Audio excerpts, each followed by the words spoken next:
kesempatan 2 orang atau 3 orang boleh bertanya kepada saya apa saja, dari yang serius sampai yang sedikit nakal boleh. Baik, siapa yang mau menggunakan kesempatan ini? Oke, Golda ya. By the way, saya ini paman dari Nicole dan Joan yang kenal baik dengan Golda karena dulu sini main tenis. Ya. Ini kan Romo udah lumayan lama, udah berapa minggu kan ya? Kurang lebih 2,5 bulan dan 80 hari. Ada kepikiran nggak mau stay terus di Amerika? Jawabannya enggak.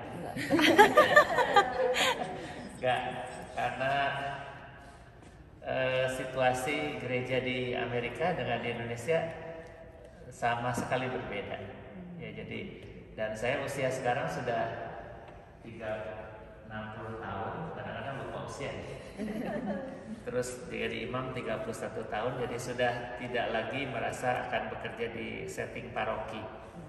Ya, sekarang saya sudah 7 tahun bekerja di lingkungan hidup, pendidikan lingkungan hidup. Jadi udah kerja di gereja, di paroki itu sudah lama tidak. Jadi apalagi di Indonesia saja tidak, apalagi di Amerika. Siapa tahu? Oke, belum kepikir ya.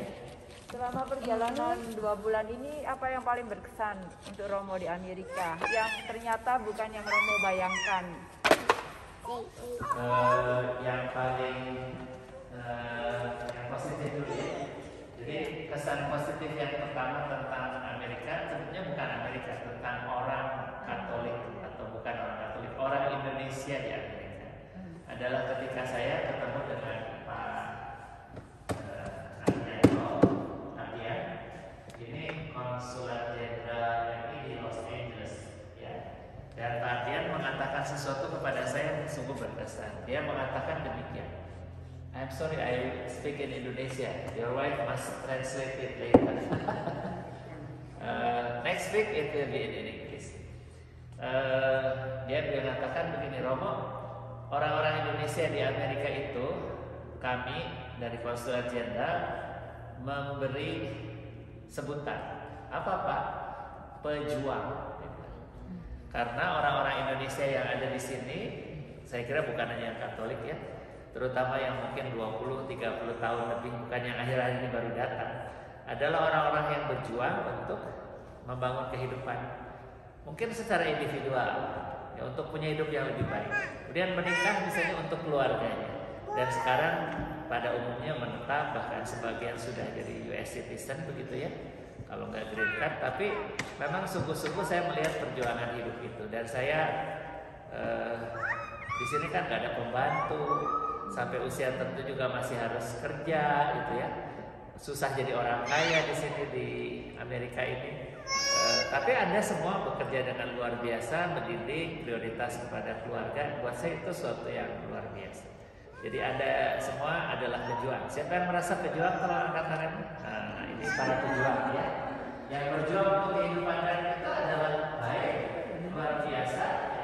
Nah, mungkin perjuangannya di sini lebih berat daripada di Indonesia. Mungkin itu yang pesan pertama. Kalau tentang orang Amerikanya sendiri, tentang situasi Amerika, kesan yang paling utama adalah this is a very divided country. Ya, ada yang merah, ada yang biru. Ada yang seolah-olah anti aborsi, bukan pasti anti aborsi, yang lain bukan pro aborsi, pro choice. Ya, kemarin saya 2-3 hari yang lalu nonton Roe v. Wade yang kasusnya, dan merasa di sini memang orang-orang Amerika ini sangat menomorsatukan yang namanya individual rights. Ini hak saya, ya, dan itu sangat kuat sehingga di sini orang biasa berbeda pendapat itu tidak ada. Di Indonesia itu tidak ada soal seperti itu. Di sini semua merasa ini hak saya, ini pendapat saya. Kalau mau divaksin, kalau saya macam-macam, atau mau divaksin, kalau saya macam-macam. Pendukung partai biru, partai merah, alasannya juga macam-macam. Dan semua merasa punya hak, ya. Nah, kadang-kadang hak ini sedikit mungkin berlebihan, ya, sehingga seperti tidak peduli bahwa ada orang lain yang juga punya hak yang mungkin juga perlu dipertimbangkan, ya. Dalam kasus aborsi, this is not only my body but somebody else. Ada makhluk yang lain yang ada di dalam perut yang juga punya apa? hak. Jadi nggak bisa mengatakan this is my rights, this is only my body. No, it is not only your body. Misalnya seperti itu. Jadi katanya kalau jalan di gereja ini kepleset terus pastornya bisa disiu gitu. Ya, gara-gara kepleset di gereja. Padahal mungkin dia yang salah jalan gitu. Jadi menurut saya itu agak berlebihan. Dan negara ini biar bagaimanapun dibangun di atas tanda petik ya penderitaan orang-orang Indian. Tadi saya diajak ke namanya Stone Mountain ya, kan gunung yang buat saya pasti orang Indian menganggapnya gunung suci, sacred mountain. Kok di atas dipahatin, termasuk yang di Mount Rushmore oleh gambar-gambar atau patung yang sebetulnya mungkin menyakiti hati orang India. Yang kedua, dibangun juga di atas penderitaan mungkin orang black yang dari Afrika yang diperbudak dan sebagainya. Ada sejarah tadi diajak ke sana ada perang saudara soal perbudakan dan sebagainya yang jadi dibangun juga di atas penderitaan. Dan saya bertanya kepada orang banyak, apakah there is a hope? Is there any hope untuk Amerika? Saya menemukan jawaban yang luar biasa dari seorang bule yang pernah di Jawa Barat selama 10 tahun, kalinya tak gajah. Jadi punya nama Sunda ya. Dan dia masih bisa bahasa Indonesia dengan lancar, bahasa Sunda pun masih bisa. Jadi bule nih dari gereja Mennonite, lama di Bandung, Jawa Barat, di Bandung dan di Tasik. Terus saya bilang, tanya, is there any hope? Dan dia menjawabnya begini, jangan berharap kepada bangsa apapun, jangan berharap kepada orang apapun. Ya, kalau kita percaya Tuhan, mari kita berharap kepada Tuhan. Jangan mengharapkan bahwa Amerika bisa berubah, tapi berharaplah bahwa Tuhan masih bisa melakukan sesuatu supaya kehidupan kita lebih baik. Tapi untuk di masa depan, saya ingin mengajak saudara-saudara barangkali jangan terlalu pusing dengan hal-hal yang tidak bisa kita ubah. Ya, jangankan kita mau presiden manapun yang paling hebat tidak bisa mengubah peta politik di Amerika. Kemungkinan ada partai lain selain yang biru dan merah masih sangat jauh ya. Jadi ya sudahlah, biarlah mereka itu urusan mereka. Tetapi barangkali kita fokus ya mengurus anak-anak supaya anak-anak tumbuh menjadi anak-anak yang berbeda. Saya merasa ada 3 generasi anak-anak muda dan ya ini saya sebut orang Indonesia ya.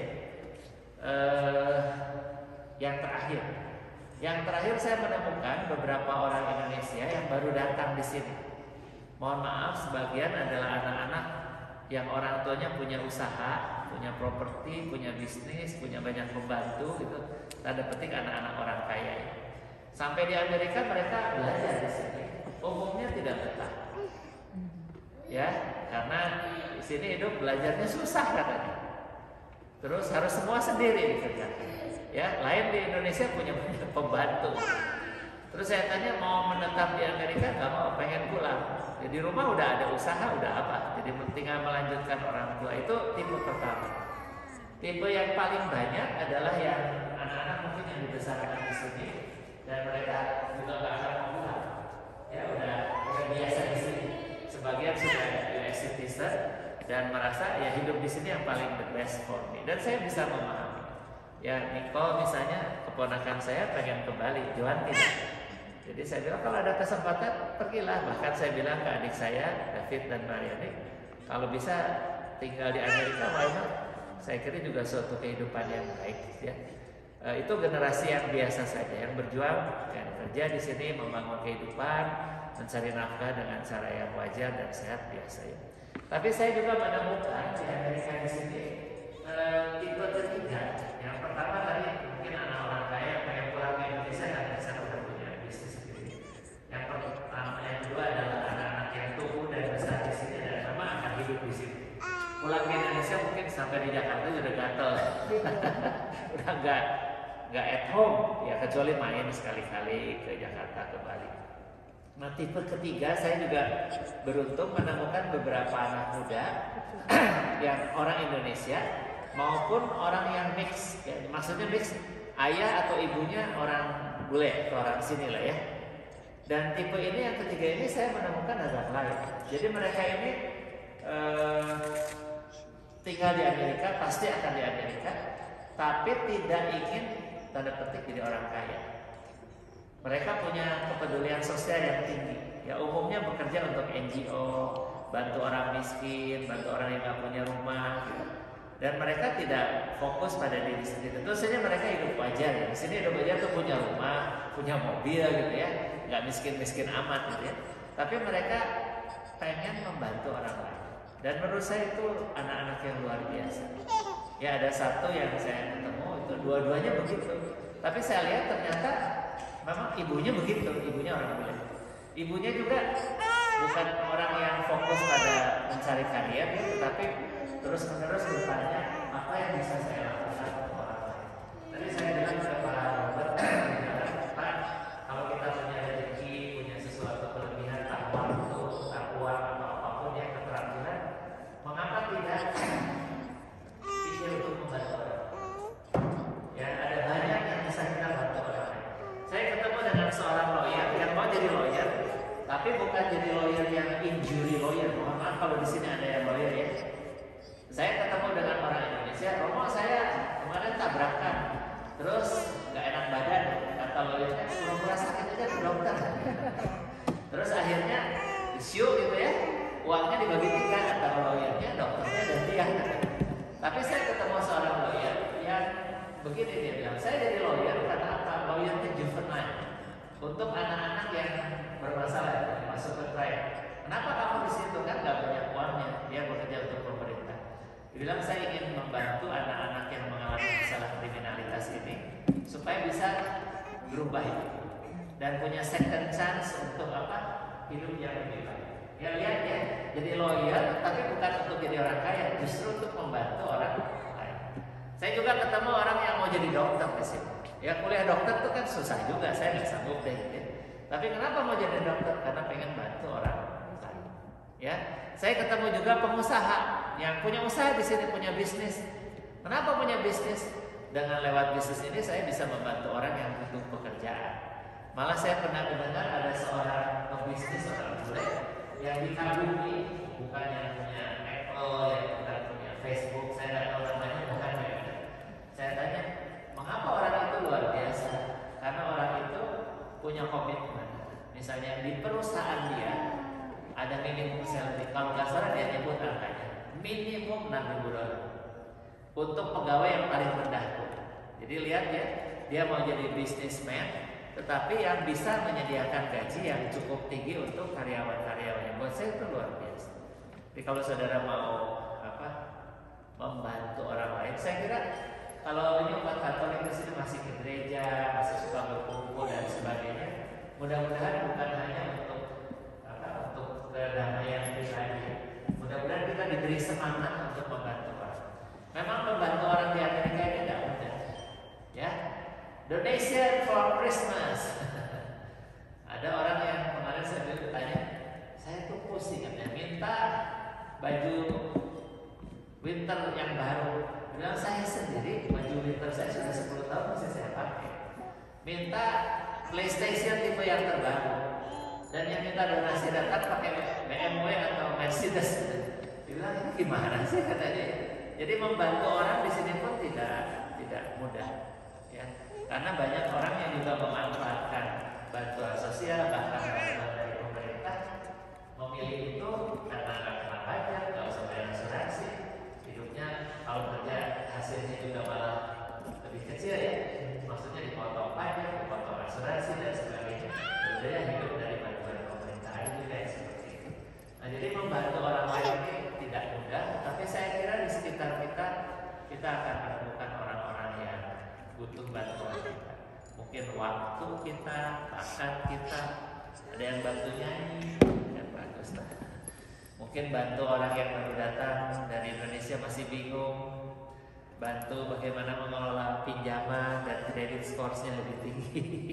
Bantu macam-macam, bantu mencarikan pekerjaan, bantu cariin rumah yang lebih baik, bagaimana memilih asuransi yang lebih baik. Jadi kita bisa membantu banyak orang dengan berbagai cara.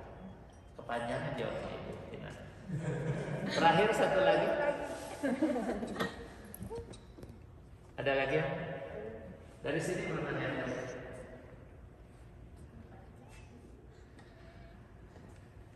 Dari belakang. You want to ask question? Any question? We can raise it in English. I will ask in Indonesia. Ada lagi yang mau tanya? Satu pertanyaan. Diwajibkan saja kepada istri yang asli dari Robert. Soalnya kemarin banyak yang ngaku istrinya Robert. Simpenan. Ada yang mau tanya lagi? Saya butuh ditanya sih kok. Sukacita Romo jadi Romo apa Romo? Dan kesedihannya ada nggak? Ya, sedihnya tidak. Ya.